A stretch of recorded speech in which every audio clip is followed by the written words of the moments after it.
के को सन्दर्भमा बोल्न गइरहेको छु त्यो तपाईँले पछि थाहा नै पाउनुहुन्छ। मलाई जहाँसम्म लाग्छ कुनै पनि घरमा एक मुख्य मान्छे हुन्छ, बाउआमा मुख्य मान्छे, अनि बच्चाहरू हुन्छन्, छोराछोरी हुन्छन्।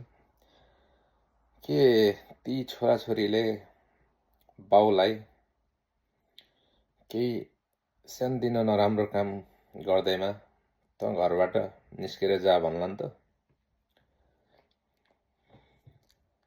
त्यसैले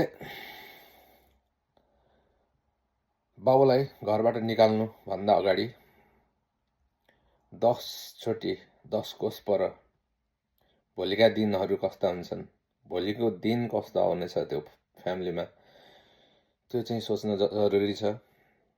त्यसैले हरेक कुराहरू सोचेर सम्झेर 10